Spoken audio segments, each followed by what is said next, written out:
Hi అండి. ఈరోజు Sunday కదా! మేమైతే మటన్ తెప్పించుకున్నామండి. మటన్ వండైతే ఒక 15 రోజులు అయిపోతుంది అనేసి పిల్లల కోసమే తెప్పించుకున్నామండి. అలాగే మటన్‌కి ఏమైతే మా హస్బెండ్‌కి తెప్పించామండి. అతనికి మటన్ తింటే అరగట్లేదనేసి కైమా తెప్పించేసుకున్నారు. మటన్ కొంచెం లేట్‌గా ఉడుకుతుంది కదా! వంటలన్నీ అయిపోతాయని ముందుగా మటన్ అయితే పెట్టేశానండి ఒక పక్కయితే. మటన్ ఉడికేలోపటికైతే ఉన్న వంటలన్నీ ఫినిష్ చేసేసుకోవచ్చనేసి మటన్‌ని ఫస్ట్ స్టార్ట్ చేశానండి. మటన్ అయితే ఫ్రెష్‌గా ఉంది కానీ కొంచెం ముదరగా ఉంది. మటన్ ఉడికేసరికి చాలా లేట్ అయిపోద్ది.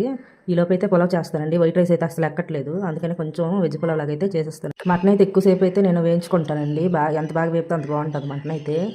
ఇంచుమించు ఒక 20 నిమిషాలు అరగంట పెట్టేస్తుందండి. నేను అంత లేట్గా అయితే మటన్ కూర చేస్తానండి. చూడండి కూర ముదరగా ఉందండి. ఫ్రెష్గా ఉంది కానీ ముదరగా ఉంది. ఈలోపైతే అల్లం వెల్లుల్లి పేస్ట్ అయితే చేసేసుకుంటున్నానండి. నాన్ వెజ్కి ఎప్పుడప్పుడు వేసేసుకుంటేనే టేస్ట్ ఉంటుందండి. నేను అప్పటికప్పుడే చేసి వేసేసుకుంటాను అల్లం వెల్లుల్లి పేస్ట్. నిల్వ ఉంచుకోను. ఒకరోజు 2 రోజులైతే ఉంచుతాను కానీ మరి వారమేసి రోజులైతే నిల్వ ఉంచనండి.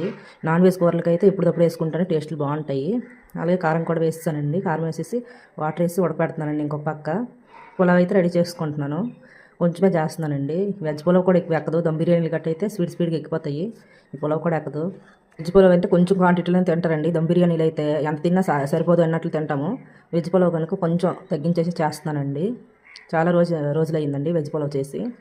మటన్ కాంబినేషన్ వెజ్ పులావ్ అయితే ఈరోజు మాది. అలాగే కీమా అయితే పెట్టానండి.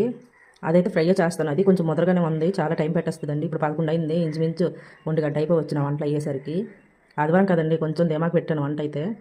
ఇంట్లో పనులన్నీ చేసుకొని టిఫిన్ చేసేసి అన్నీ చేసుకునేసరికి 11 అయ్యింది. ఇప్పుడైతే స్టార్ట్ చేశానండి.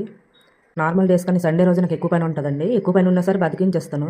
ఎందుకంటే యూనిఫామ్ తడపడాలు గట్రా ఉంటాయండి. సండే రోజు పెట్టుకుంటాను బట్టలు తడపడాలు. వాషింగ్ మిషన్ ఉంది కానీ ఎక్కువ వెయ్యను. సండే రోజు తడుపుతాను బట్టలు. అలాగే క్యారేజ్ బ్యాగులు తడపడాలు, షూస్ తడపడాలు అన్నీ సండే రోజే చేస్తానండి. అలాగే లేట్ చేసేస్తాను వంట కూడాను. Normal days perfect time to time అన్నీ అయిపోతాయండి వంటలు. నెక్స్ట్ ఏమో ఇంట్లో పనులన్నీ క్యారేజ్ పెట్టడం అన్నీ పర్ఫెక్ట్గా టైంలోనే అయిపోతాయండి. సండే వచ్చేసరికి ఎందుకు కానీ బద్ధకం వచ్చేస్తుంది ఒంటికి. ఆదివారం సెలవు కదా, పిల్లలు గట్టి ఇంట్లో ఉంటారు కదా అనేసి మరి దీనికో తెలియదు కానీ బద్ధకం వచ్చేస్తుందండి. పని కూడా అలాగే ఉంటుందండి.